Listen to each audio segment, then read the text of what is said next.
Political economy has often been reproached with drawing all its deductions from the decidedly false principle that the only incentive capable of forcing a man to augment his power of production is personal interest in its narrowest sense. The reproach is perfectly true, so true that epochs of great industrial discoveries and true progress in industry are precisely those in which the happiness of all was inspiring men, and in which personal enrichment was the least thought of. The great investigators in science and the great inventors aimed, above all, at giving greater freedom of mankind. And if Watt, Stephenson, Jacquard, etc., could have only foreseen what a state of misery their sleepless nights would bring to the workers, they certainly would have burned their designs and broken their models. Another principle that pervades political economy is just as false. It is the tacit admission, common to all economists, that if there is often overproduction in certain branches, a society will nevertheless never have sufficient products to satisfy the wants of all, and that, consequently, the day will never come when nobody will be forced to sell his labor in exchange for wages. This tacit admission is found at the basis of all theories, and all the so-called laws taught by economists. And yet it is certain that the day when any civilized association of individuals would ask itself what are the needs of all and the means of satisfying them, it would see that in industry, as in agriculture, it already possesses sufficient to provide abundantly for all needs, on condition that it knows how to apply these means to satisfy real needs. That this is true as regards industry no one can contest. Indeed, it suffices to study the processes already in use to extract coals and ore, to obtain steel and work it, to manufacture on a great scale what is used for clothing, etc., in order to perceive that we could already increase our production fourfold or more, and yet use for that less work than we are using now. We go further. We assert that agriculture is in the same position. Those who cultivate the soil, like the manufacturers, already could increase the production, not only fourfold, but tenfold. And they can put it into practice as soon as they feel the need of it, as soon as a socialist organization of work will be established instead of the present capitalistic one. Each time agriculture is spoken of, men imagine a peasant bending over the plough, throwing badly assorted corn haphazard into the ground, and waiting anxiously for what the good or bad season will bring forth. They think of a family working from morn to night and reaping as reward a rude bed, dry bread, and a coarse beverage. In a word, they picture the savages of La Bruyere. And for these men, ground down to such a misery, the utmost relief that society proposes is to reduce their taxes or their rent. But even the most social reformers do not care to imagine a cultivator standing erect, taking leisure, and producing by a few hours' work per day sufficient food to nourish not only his own family, but 100 men more at least. In their most glowing dreams of the future, socialists do not go beyond American extensive culture, which, after all, is but the infancy of agricultural art. But the thinking agriculturalist has broader ideas today. His conceptions are on a far grander scale. He only asks for a fraction of an acre in order to produce sufficient vegetables for a family, and to feed 25 horned beasts he needs no more space than he formerly required to feed one. His aim is to make his own soil, to defy seasons and climate, to warm both air and earth around the young plant, to produce, in a word, on 1 acre what he used to gather from 50 acres, and that without any excessive fatigue, by greatly reducing on the contrary the total of former labor. He knows that he will be able to feed everybody by giving to the culture of the fields no more time than what each can give with pleasure and joy. This is the present tendency of agriculture. While scientific men, led by Liebig, the creator of the chemical theory of agriculture, often got on the wrong tack in their love of mere theories, unlettered agriculturalists opened up new roads to prosperity. Market gardeners of Paris, Troyes, Rouen, Scotch and English gardeners, Flemish and Lombardian farmers, peasants of Jersey, Guernsey, and farmers of the Scilly Isles have opened up such large horizons that the mind hesitates to grasp them. While up till lately, a family of peasants needed at least 17 to 20 acres to live on the produce of the soil, and we know how peasants live.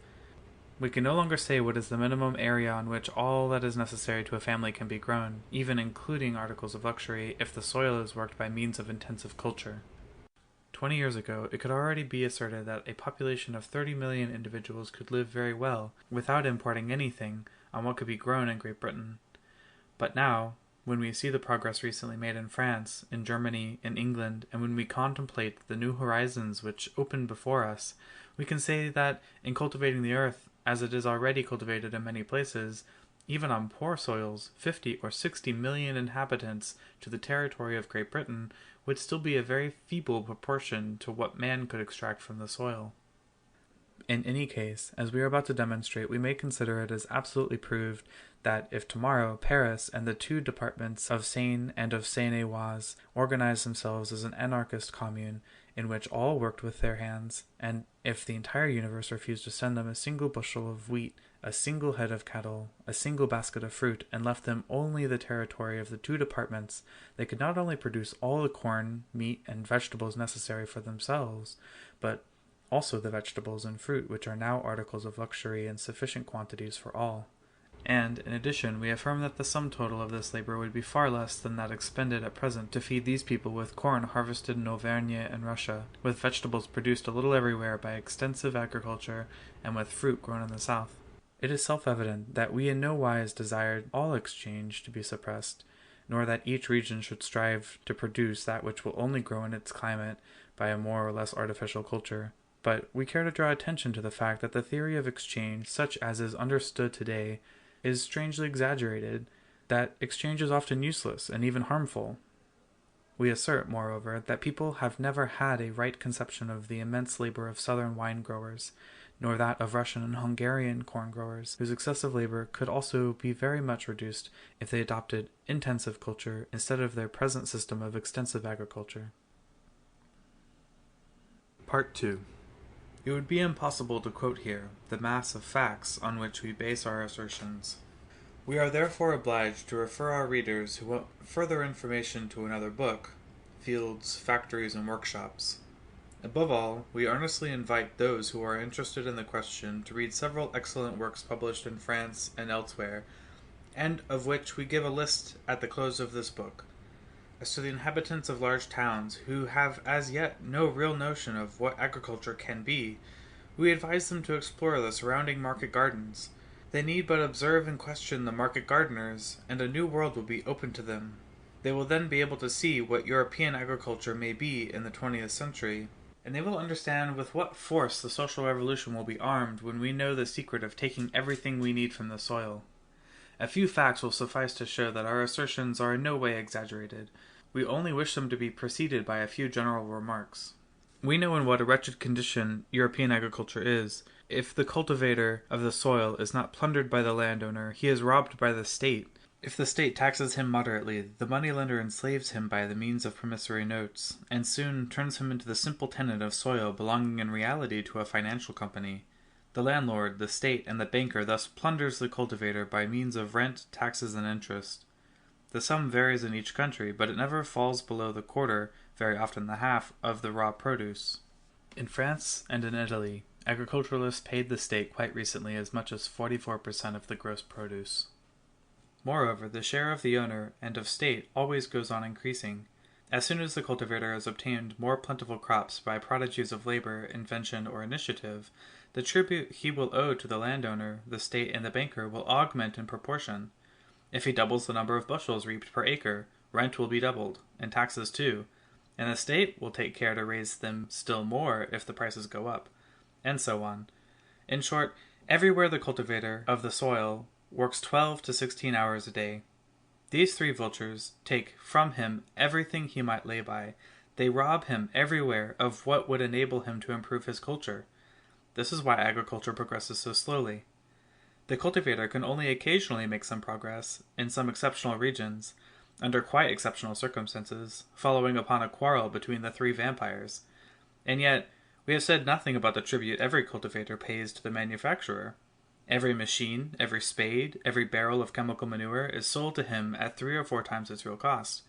Nor let us forget the middleman, who levies the lion's share of the earth's produce. This is why during all this century of invention and progress, agriculture has only improved from time to time on very limited areas. Happily, there have always been small oases neglected for some time by the vulture, and here we learn what intensive agriculture can produce for mankind. Let us mention a few examples. In the American prairies, which, however, only yield meager spring wheat crops from 7 to 15 bushels acre, and even these are often marred by periodical droughts, 500 men, working only during 8 months, produce the annual food of 50,000 people. With all the improvements of the last 3 years, one man's yearly labor, 300 days, yields, delivered in Chicago as flour, the yearly food of 250 men. Here the result is obtained by a great economy in manual labor. On those vast plains, plowing, harvesting, thrashing are organized in almost military fashion. There is no useless running to and fro, no loss of time. All is done with parade-like precision. This is agriculture on a large scale, extensive agriculture, which takes the soil from nature without seeking to improve it. When the earth has yielded all it can, they leave it. They seek elsewhere for a virgin soil, to be exhausted in its turn. But here is also intensive agriculture, which is already worked, and will be more and more so by machinery. Its object is to cultivate a limited space well, to manure, to improve, to concentrate work, and to obtain the largest crop possible. This kind of culture spreads every year, and whereas agriculturalists in the south of France and on the fertile plains of Western America are content with an average crop of 11 to 15 bushels per acre by extensive culture, they reap regularly 37, even 55, and sometimes 60 bushels per acre in the north of France. The annual consumption of man is thus obtained from less than a quarter of an acre. And the more intense the culture is, the less work is expended to obtain a bushel of wheat. Machinery replaces man at the preliminary work, and for the improvements needed by the land, such as draining, clearing of stones, which will double the crops in future, once and forever. Sometimes, nothing but keeping the soil free of weeds without manuring allows an average soil to yield excellent crops from year to year. It has been done for 40 years in succession at Rothamsted and Hertfordshire. However, let us not write an agricultural romance, but be satisfied with a crop of 44 bushels per acre. That needs no exceptional soil, but merely a rational culture, and let us see what it means. The 3,600,000 individuals who inhabit the two departments of Seine and Seine-et-Oise consume yearly for their food a little less than 22 million bushels of cereals, chiefly wheat, and in our hypothesis they would have to cultivate, in order to obtain this crop, 494,200 acres out of their 1,507,300 acres which they possess. It is evident that they would not cultivate them with spades. That would need too much time, 96 work days of 5 hours per acre. It would be preferable to improve the soil once for all, to drain what needed draining, to level what needed leveling, to clear the soil of stones were it even necessary to spend 5 million days of 5 hours in this preparatory work, an average of 10 work days to each acre. Then they would plow with the steam digger, which would take 1 3/5 of a day per acre, and they would give another 1 3/5 of a day for working with the double plow. Seeds would be sorted by steam instead of taken haphazard, and they would be carefully sown in rows instead of being thrown to the four winds. Now, all this work would not take 10 days of 5 hours per acre if the work were done under good conditions. But if 10 million work days are given to good culture during 3 to 4 years, the result will be that later on crops of 44 to 55 bushels per acre will be obtained by only working half the time. 15 million workdays will thus have been spent to give bread to a population of 3,600,000 inhabitants, and the work would be such that everyone could do it without having muscles of steel, or without having even worked the ground before. The initiative and the general distribution of work would come from those who know the soil. As to the work itself, there is no townsman of either sex so enfeebled as to be incapable of looking after machines, and of contributing his share to agrarian work after a few hours' apprenticeship. Well, when we consider that in the present chaos there are, in a city like Paris, without counting the unemployed of the upper class, there are always about 100,000 workmen out of work in their several trades, we see that the power lost in our present organization would alone suffice to give, with a rational culture, all the bread that is necessary for the 3 or 4 million inhabitants of the two departments. We repeat that this is no fancy dream, and we have not yet spoken of the truly intensive agriculture. We have not depended upon the wheat obtained in 3 years by Mr. Hallett, of which one grain replanted produced 5,000 or 6,000 and occasionally 10,000 grains, which would give us the wheat necessary for a family of 5 individuals on an area of 120 square yards. On the contrary, we have only mentioned that this is being already achieved by numerous farmers in France, England, Belgium, etc., and what might be done tomorrow with the experience and knowledge acquired already by practice on a large scale. But without a revolution, neither tomorrow nor after tomorrow will see it done.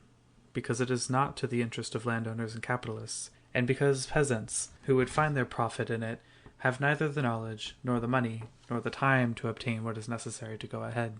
The society of today has not yet reached this stage, but let Parisians proclaim an anarchist commune, and they will of necessity come to it, because they will not be foolish enough to continue making luxurious toys, which Vienna, Warsaw, and Berlin make as well already, and to run the risk of being left without bread. Moreover, agricultural work, by the help of machinery, would soon become the most attractive and the most joyful of all occupations. We have had enough jewelry and enough dolls' clothes, they would say. It is high time for the workers to recruit their strength in agriculture, to go in search of vigor, of impressions of nature, of the joy of life, that they have forgotten in the dark factories of the suburbs. In the Middle Ages it was alpine pasture lands rather than guns which allowed the Swiss to shake off lords and kings. Modern agriculture will allow a city in revolt to free itself from the combined bourgeois forces. Part 3. We have seen how the 3.5 million inhabitants of the 2 departments round Paris could find ample bread by cultivating only a third of their territory. Let us now pass on to cattle. Englishmen, who eat much meat, consume on average a little less than 220 pounds a year per adult. Supposing all meat consumed were oxen, that makes a little less than a third of an ox. An ox a year for 5 individuals, including children, is already a sufficient ration. For 3.5 million inhabitants, this would make an annual consumption of 700,000 head of cattle. Today, with the pasture system, we need at least 5 million acres to nourish 660,000 head of cattle. This makes 9 acres per each head of horned cattle. Nevertheless, with prairies moderately watered by spring water, as recently done on thousands of acres in the southwest of France, 1.25 million acres already suffice. But if intensive culture is practiced, and beet root is grown for fodder, you only need a quarter of that area, that is to say about 310,000 acres. And if we have recourse to maize, and practice ensilage, the compression of fodder while green, like Arabs, we obtain fodder on an area of 217,500 acres. In the environs of Milan, where sewer water is used to irrigate the fields, fodder for 2 to 3 horned cattle per each acre is obtained on the area of 22,000 acres, and on a few favored fields up to 177 tons of hay to the 10 acres have been cropped, the yearly provender of 36 milk cows. Nearly 9 acres per head of cattle are needed under the pasture system, and only 2.5 acres for 9 oxen or cows under the new system. These are the opposite extremes in modern agriculture. In Guernsey, on a total of 9,884 acres utilized, nearly half, 4,695 acres, are covered with cereals and kitchen gardens. Only 5,189 acres remain as meadows. On these 5,189 acres, 1,480 horses, 7,260 head of cattle, 900 sheep, and 4,200 pigs are fed, which makes more than 3 head of cattle per 2 acres without reckoning the sheep or the pigs. It is needless to add that the fertility of the soil is made by seaweed and chemical manures. Returning to our 3.5 million inhabitants belonging to Paris and its environs, we see that the land necessary for the rearing of cattle comes down from 5 million acres to 197,000. Well then, let us not stop at the lowest figures. Let us take those of ordinary intensive culture. Let us liberally add to the land necessary for smaller cattle, which must replace some of the horned beasts, and allow 395,000 acres for the rearing of cattle, 494,000 if you like, on the 1,013,000 acres remaining after the bread has been provided for the people. Let us be generous and give 5 million work-days to put this land into a productive state. After having therefore employed in the course of a year 20 million workdays, half of which are for permanent improvements, we shall have bread and meat assured to us, without including all the extra meat obtainable in the shape of fowls, pigs, rabbits, etc., without taking into consideration that a population provided with excellent vegetables and fruit consumes less meat than Englishmen, who supplement their poor supply of vegetables by animal food. Now, how much do 20 million workdays of 5 hours make per inhabitant? Very little indeed. A population of 3.5 millions must have at least 1,200,000 adult men, and as many women capable of work. Well, then, to give bread and meat to all, it would need only 17 half-days of work a year per man. Add 3 million workdays, or double that number if you like, in order to obtain milk. That will make 25 workdays of 5 hours in all, nothing more than a little pleasurable country exercise to obtain the three principal products, bread, meat, and milk. The three products which, after housing, cause daily anxiety to 9/10 of mankind. And yet, let us not tire of repeating, these are not fancy dreams. We have only told what is, what been obtained by experience on a large scale. Agriculture could be reorganized in this way tomorrow if property laws and general ignorance did not offer opposition. The day Paris has understood that to know what you eat and how it is produced is a question of public interest, the day when everybody will have understood that this question is infinitely more important than all the parliamentary debates of the present times, on that day the revolution will be an accomplished fact. Paris will take possession of the two departments and cultivate them, and then the Parisian worker, after having labored a third of his existence in order to buy bad and insufficient food, will produce it himself, under his walls, within the enclosure of his forts, if they still exist, and in a few hours of healthy and attractive work. And now we pass on to fruit and vegetables. Let us go outside Paris and visit the establishment of a market gardener who accomplishes wonders ignored by learned economists at a few miles from the academies. Let us visit, suppose, Monsieur Pons, the author of a work on market gardening, who makes no secret of what earth yields him, and who has published it all along. Monsieur Pons, and especially his workmen, work hard. It takes 8 men to cultivate a plot a little less than 3 acres, 2.7. They work 12 and even 15 hours a day, that is to say 3 times more than is needed. 24 of them would not be too many. To which Monsieur Pons will probably answer that he pays the terrible sum of £100 rent a year for his 2.7 acres of land, and £100 for manure bought in the barracks he is obliged to exploit. He would no doubt answer, being exploited, I exploit in my turn. His installation has also cost him £1,200, of which certainly more than half went as tribute to the idle barons of industry. In reality, this establishment represents at most 3,000 workdays, probably much less. But let us examine his crops. Nearly 10 tons of carrots, nearly 10 tons of onions, radishes, and small vegetables, 6,000 heads of cabbage, 3,000 heads of cauliflower, 5,000 baskets of tomatoes, 5,000 dozen of choice fruit, 154,000 salads, in short, a total of 123 tons of vegetables and fruit to 2.7 acres, 120 yards long by 109 yards broad, which makes more than 44 tons of vegetables to the acre. But a man does not eat more than 660 pounds of vegetables and fruit a year, and 2½ acres of a market garden yield enough vegetables and fruit to richly supply the table of 350 adults during the year. Thus 24 persons employed a whole year in cultivating 2.7 acres of land, and only 5 working hours a day would produce sufficient vegetables and fruit for 350 adults, which is equivalent at least to 500 individuals. To put it another way, in cultivating like Monsieur Pons, and his results have already been surpassed, 350 adults should each give a little more than 100 hours a year, 103, to produce vegetables and fruit necessary for 500 people. Let us mention that such a production is not the exception. It takes place under the walls of Paris, on an area of 2,220 acres, by 5,000 market gardeners.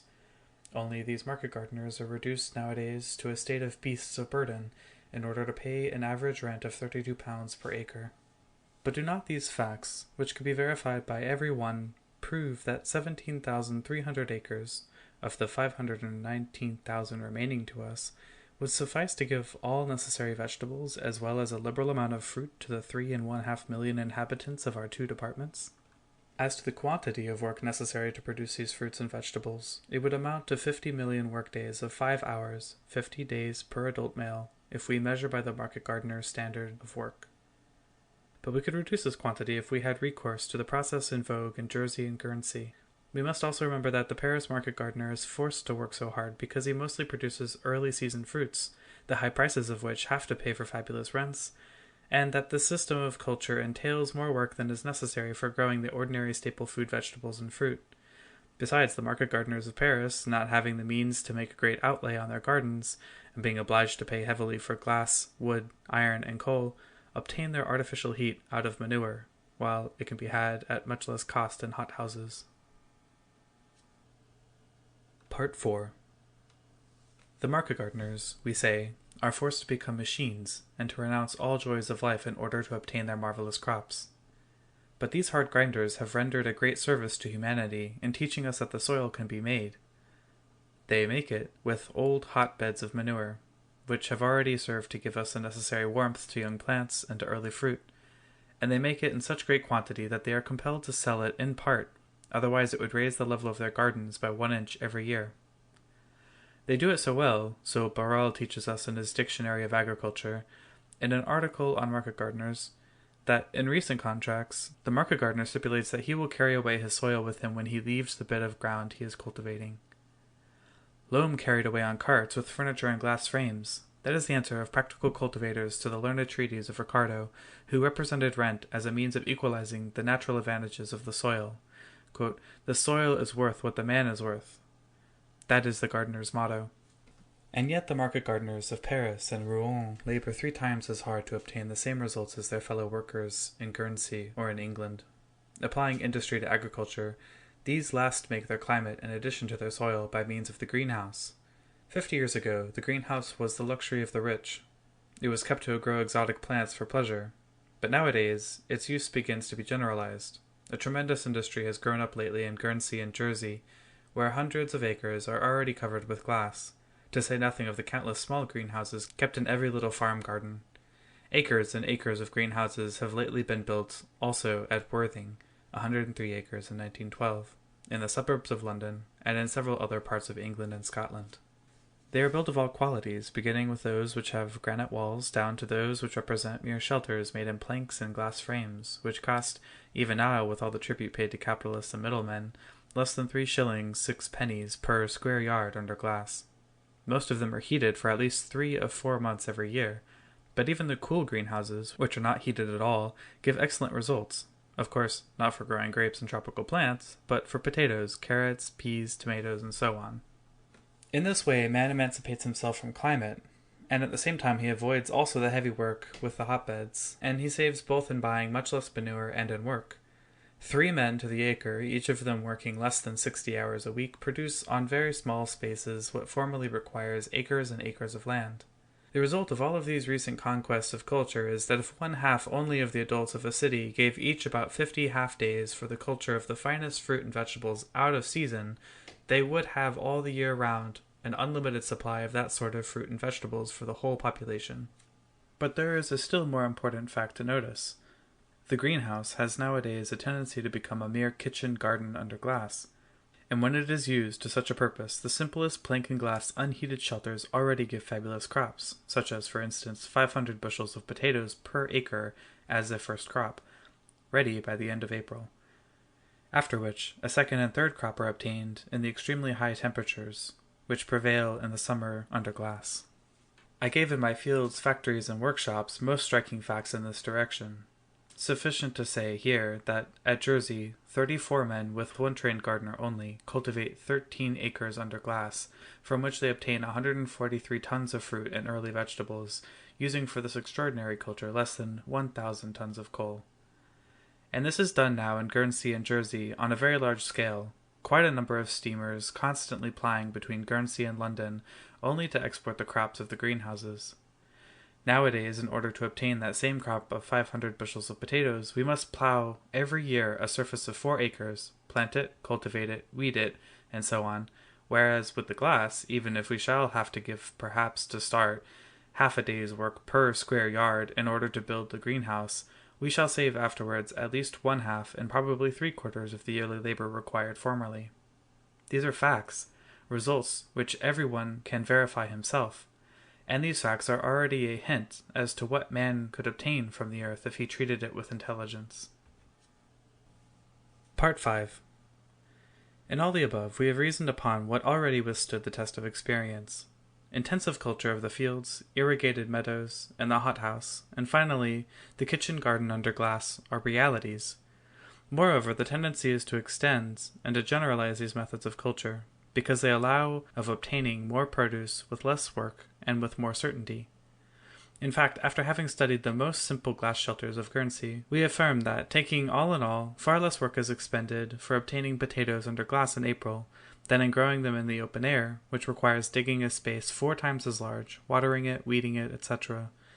Work is likewise economized in employing a perfected tool or machine, even when an initial expense has to be incurred to buy the tool. Complete figures concerning the culture and common vegetables under glass are still wanting. This culture is of recent origin, and is only carried out on small areas. But we have already figures concerning the 50 years old culture of early season grapes, and these figures are conclusive. In the north of England, on the Scotch frontier, where coal only costs 3 shillings a ton at the pit's mouth, they have long since taken to growing hothouse grapes. 30 years ago these grapes, ripe in January, were sold by the grower at 20 shillings per pound and resold at 40 shillings per pound for Napoleon III's table. Today the same grower sells them at only 2 shillings 6 pennies per pound. He tells us so himself in a horticultural journal. The fall in the prices is caused by the tons and tons of grapes arriving in January to London and Paris. Thanks to the cheapness of coal and intelligent culture, grapes from the north travel now southwards, in a contrary direction to ordinary fruit. They cost so little that in May, English and Jersey grapes are sold at 1 shilling 8 pennies per pound by the gardeners, and yet this price, like that of 40 shillings 30 years ago, is only kept up by slack production. In March, Belgian grapes are sold at from 6 pennies to 8 pennies, while in October grapes are cultivated in immense quantities under glass and with little artificial heating in the environs of London, are sold at the same price as grapes bought by the pound in the vineyards of Switzerland and the Rhine, which is to say, for a few halfpence. They still cost 2/3 too much, by reason of the excessive rent of the soil and the cost of installation and heating, on which the gardener pays a formidable tribute to the manufacturer and the middleman. This being understood, we may say that it costs next to nothing to have delicious grapes under the latitude of and in our misty London in autumn. In one of our suburbs, for instance, a wretched glass and plaster shelter, 9 feet 10 inches long by 6 1/2 feet wide, resting against our cottage, gave us about 50 pounds of grapes of an exquisite flavor in October for 9 consecutive years. The crop came from a Hamburg vine stock 6 years old, and the shelter was so bad that the rain came through. At night the temperature was always that of outside. It was evidently not heated, for it would have been useless as heating the street, and the care which was given was pruning the vine half an hour every year, and bringing a wheelbarrow full of manure, which was thrown over the stalk of the vine planted in red clay outside the shelter. On the other hand, if we estimate the amount of care given to the vine on the borders of the Rhine of Lake Leman, the terrace is constructed stone upon stone on the slopes of the hills, the transport of manure and also of earth to a height of 200 or 300 feet. We come to the conclusion that on the whole, the expenditure of work necessary to cultivate vines is more considerable in Switzerland or on the banks of the Rhine than it is under the glass in London suburbs. This may seem paradoxical because it is generally believed that vines grow of themselves in the south of Europe, and that the vine grower's work costs nothing. But gardeners and horticulturalists, far from contradicting us, confirm our assertions. The most advantageous culture in England is vine culture, wrote a practical gardener, editor of the English Journal of Horticulture in the 19th century. Prices speak eloquently for themselves, as we know. Translating these facts into communist language, we may assert that the man or woman who takes 20 hours a year from his leisure time to give some little care, very pleasant in the main, to 2 or 3 vine stocks sheltered by simple glass under any European climate, will gather as many grapes as their family and friends can eat, and that applies not only to vines, but to all fruit trees.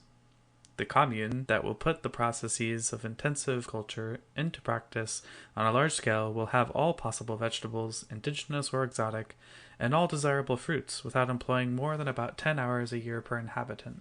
In fact, nothing would be easier than to verify the above statements by direct experiment. Suppose 100 acres of light loam, such as we have at Worthing, are transformed into a number of market gardens, each one with its glass houses for the rearing of the seedlings and young plants. Suppose also that 50 more acres are covered with glass houses, and the organization of the whole is left to practical experienced French maraîchers and Guernsey and Worthing greenhouse gardeners. In basing the maintenance of these 150 acres on the Jersey average, requiring the work of 3 men per acre under glass, which would make less than 8,600 hours of work a year, It would need about 1,300,000 hours for the 150 acres. 50 competent gardeners could give 5 hours a day to this work, and the rest would be simply done by people who, without being gardeners by profession, would soon learn how to use a spade and to handle the plants. But this work would yield at least, we have seen it in a preceding chapter, all necessities and articles of luxury in the way of fruit and vegetables for at least 40,000 or 50,000 people. Let us admit that among this number there are 13,500 adults willing to work at the kitchen garden. Then each one would have to give 100 hours a year distributed over the whole year. These hours of work would become hours of recreation, spent among friends and children in beautiful gardens, more beautiful probably than those of the legendary Semiramis. This is the balance sheet of the labor to be spent in order to be able to eat to satiety fruit which we are deprived of today, and to have vegetables in abundance, so scrupulously rationed out by the housewife when she has to reckon each halfpenny which must go to enrich capitalists and landowners. If only humanity had the consciousness of what it can, and if that consciousness only gave it the power to will, if it only knew that cowardice of the spirit is the rock on which all revolutions have stranded until now. Part 6. We can easily perceive the new horizons opening before the social revolution. Each time we speak of revolution, the face of the worker who has seen children wanting food darkens, and he asks, "What of bread? Will there be sufficient if everyone eats according to his appetite? What if the peasants, ignorant tools of the reaction, starve our towns, as the black bands did in France in 1793? What shall we do?" Let them do their worst. The large cities will have to do without them.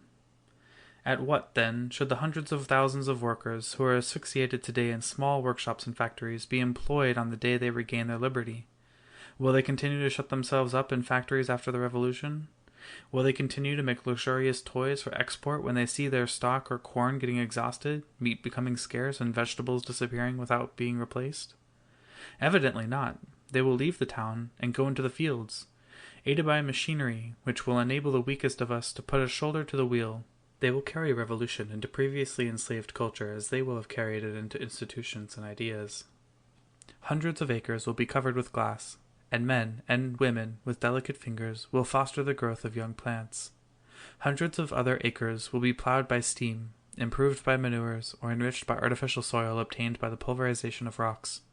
Happy crowds of occasional laborers will cover these acres with crops, guided in the work and experiments partly by those who know agriculture, but especially by the great and practical spirit of a people roused from the long slumber and illumined by that bright beacon, the happiness of all. And in 2 or 3 months, the early crops will receive the most pressing wants, and provide food for a people who, after so many centuries of expectation, will at least be able to appease their hunger and eat according to their appetite. In the meanwhile, popular genius, the genius of a nation which revolts and knows its wants, will work at experimenting with new processes of culture that we already catch a glimpse of, and that we only need the baptism of experience to become universal. Light will be experimented with, that unknown agent of culture which makes barley ripen in 45 days under the latitude of Irkutsk. Light, concentrated or artificial, will rival heat in hastening the growth of plants. A Mouchot of the future will invent a machine to guide the rays of the sun and make them work, so that we shall no longer seek sun heat stored in coal in the depths of the earth. They will experiment the watering of the soil with cultures of microorganisms, a rational idea conceived but yesterday, which will permit us to give to the soil those little living beings necessary to feed the rootlets, to decompose and assimilate the component parts of the soil. They will experiment, but let us stop here, or we shall enter into the realm of fancy. Let us remain in the reality of acquired facts. With the processes of culture and use, applied on a large scale, and already victorious in the struggle against industrial competition, we can give ourselves ease and luxury in return for agreeable work. The near future will show what is practical in the processes that recent scientific discoveries give us a glimpse of. Let us limit ourselves at present to opening up the new path that consists in the study of the needs of man and the means of satisfying them. The only thing that may be wanting to the revolution is the boldness of initiative. With our minds already narrowed in our youth and enslaved by the past in our mature age, we hardly dare to think. If a new idea is mentioned, before venturing on an opinion of our own, we consult musty books 100 years old to know what the ancient masters thought on the subject. It is not food that will fail, if boldness of thought and initiative are not wanting to the revolution. Of all the great days of the French Revolution, the most beautiful, the greatest, was the one in which delegates, who had come from all parts of France to Paris, worked all with the spade to plane the grounds of the Champ de Mars, preparing it for the fête of the Federation. That day France was united, animated by the new spirit. She had a vision of the future, in working in common of the soil. And it will again be by the working in common of the soil that the enfranchised societies will find their unity and will obliterate the hatred and oppression which has hitherto divided them. Henceforth, able to conceive solidarity, that immense power which increases man's energy and creative forces 100-fold, a new society will march to the conquest of the future with all the vigor of youth. Ceasing to produce for unknown buyers and looking in its midst for needs and tastes to be satisfied, society will liberally assure the life and ease of each of its members, as well as that moral satisfaction which work give when freely chosen and freely accomplished, and the joy of living without encroaching on the life of others. Inspired by a new daring, born of the feeling of solidarity, all will march together to the conquest of the high joys of knowledge and artistic creation.